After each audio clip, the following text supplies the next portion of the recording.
Raj TV viewers எல்லாருக்கும் வணக்கம் and welcome to a show சரித்திர நாயகன் சிவாஜி கணேசன்.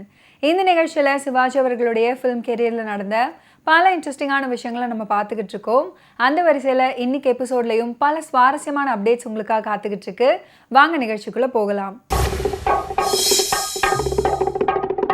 அம்பிகாபதி 1957ஆம் ஆண்டில் திரைக்கு வந்து 100 நாட்களை தாண்டி ஓடிய ஒரு திரைப்படம். படத்தின் கதாநாயகன் நடிகர் திலகம் சிவாஜி கணேசன் அவர்கள், கதாநாயகி பி பானுமதி அவர்கள். இந்த படத்தை ப்ரொடியூஸ் பண்ண பட நிறுவனம் ALS புரொடக்ஷன்ஸ். படத்தை இயக்கியவர் ப நீலகண்டன். இந்த படத்துடைய திரைக்கதை எழுதியவர்கள் சக்தி கிருஷ்ணசாமி, சின்ன அண்ணாமலை மற்றும் மா லக்ஷ்மணன் அவர்கள். உரையாடல்களை எழுதியவர் இயக்குனர் ப நீலகண்டன். அம்பிகாபதி படத்துக்கு மிகவும் அருமையாக இசையமைத்தவர் G ராமநாதன் அவர்கள். அம்பிகாபதியும் அமராவதி பங்கு பெறும் காதல் காட்சிகளை மக்கள் மிகவும் விரும்பி பார்த்தார்கள். அந்த காட்சிகளை தங்களையே மறந்துவிட்டு மக்கள் பார்த்தார்கள். சிவாஜி அவர்கள் மற்றும் பானுமதி அவர்கள் 2 பேருடைய நடிப்புலையும் முழுமையாக கரைந்து போனாங்க அப்படின்னு சொன்னா அது மிகையே ஆகாது. காதல் வானில் அம்பிகாபதியும் அமராவதியும் சிறகடித்து பறந்து திரிந்த காட்சிகள்ல அவங்களுடன் சேர்ந்து நாமும் பறந்தோம் அப்படின்றதே உண்மை. அம்பிகாபதி படத்துல நகைச்சுவை விருந்து படைத்தவர் NS கிருஷ்ணன் அவர்கள். அவருடன் TA மதுரம் இவர்கள் இருவரும் பாடி நடிக்கும் கண்ணே உன்னால் நான் அடையும் கவலை கொஞ்சமா அப்படின்ற பாடலுக்கு திரையரங்கில் அமோக வரவேற்பு கிடைத்தது.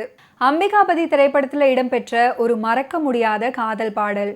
எப்போது கேட்டாலும் எழுச்சியும் உற்சாகமும் தரும் G ராமநாதன் அவர்களுடைய கைவண்ண பாடல் அப்படின்னு துணிந்து சொல்லலாம். இளமையும் எடுப்புமிக்க சவுந்தரராஜன் அவர்களுடைய குரலும் இனிமையான அதிர்வு கொண்ட பானுமதி அவர்களுடைய குரலும் G ராமநாதன் அவர்களுக்கே உரிய தனித்துவமான மிக துல்லியமான இனிமை துளங்கும் தாளகட்டும் ஒத்திசைந்து உடலெங்கும் அதிர்வலைகளை உண்டாக்கும் ஒரு இனிய பாடல். இருபக்க இசையாக இசைத்தட்டில் ஒலிக்கும் இந்த பாடல் மாண்டு ராகத்துல எழுச்சியுடன் ஆரம்பிக்குது. மாசிலா நிலவே அப்படின்ற பாடல் இத்தனை வருடங்களுக்கு பிறகும் நம்முடைய உள்ளத்தின் அடித்தளத்துல உயிர்ப்புடன் வலம் வந்து கொண்டிருக்கிறது. இது ஒன்றே போதும் அந்த பாடலின் பெருமையை பறைசாற்றுவதற்கு. இதைத் தொடர்ந்து அன்பே இன்பம் அப்படின்ற பகுதி நடபைரவி ராகத்திலையும், பாடலின் இறுதி பகுதியான வானம் இங்கே பூமி இங்கே அப்படின்ற அந்த பகுதி புன்னாகவராளி ராகத்திலையும் கனிவுடன் நிறைவு பெறுகிறது. செண்பக தீவிற்கு தப்பித்து செல்லலாம் அப்படின்னு அம்பிகாபதியும் அமராவதியும் முடிவெடுக்க அந்த முயற்சியில பல பிரச்சனைகள் உண்டாக மனதை பதைக்க வைத்த காட்சிகள்.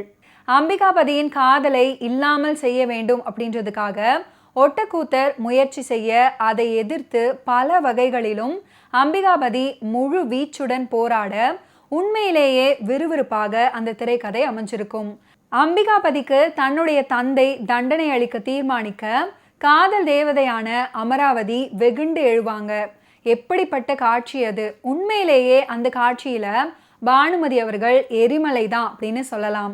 தன் கவிதைகளின் மீது ஆத்திரத்தை கொட்டும் மன்னர் சோழனின் செயலை நினைத்து புயல் என சீரும் அம்பிகாபதியை புகழாதவரும் உண்டோ? ஒரு உண்மையான கவிஞன் அப்படித்தான் சிங்கம் என சீருவான். சிவாஜி அவர்கள் சிங்கமாகவே நமக்கு காட்சியளிப்பார். அம்பிகாபதி திரைப்படத்திலிருந்து கவிஞர் KD சந்தானம் அவர்கள் எழுதி இசை மேதை G ராமநாதன் அவர்களின் இசையமைப்புல TM சவுந்தரராஜன் அவர்கள் பாடிய ஒரு அருமையான பாடல்.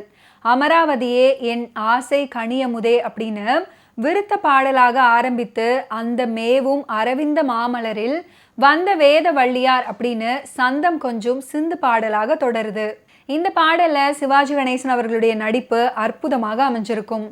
தூக்கி படத்துல TMS சிவாஜி அவர்கள் G ராமநாதன் அவர்கள் அமைத்த வெற்றி கூட்டணி கிட்டத்தட்ட 3 வருடங்களுக்கு அப்புறம் இந்த படத்துல மீண்டும் இணைந்து பல அருமையான பாடல்களை வழங்கி இருக்கிறது. TM சவுந்தரராஜன் பாடிய பாடல்ல என்ன ஒரு உயிரோட்டம்! காதலி மீது அம்பிகாபதி கொண்டிருக்கும் மோகத்தையும் தாகத்தையும் தன்னுடைய குரல்ல அப்படியே கொண்டு வந்து விட்டார் TMS. பாடல் காட்சியில அருமையாக நடித்த நடிகர் திலகம் தான். ஓகே வியூவர்ஸ், இன்னைக்கு நிகழ்ச்சியில நடிகர் திலகம் சிவாஜி கணேசன் அவர்களுடைய ஃபிலிம் கெரியர்ல நடந்த பல இன்ட்ரெஸ்டிங்கான விஷயங்களை நீங்க பார்த்து தெரிஞ்சிருப்பீங்க. மீண்டும் அடுத்தடுத்த எபிசோட்ஸ்ல சந்திப்போம். நன்றி, வணக்கம்.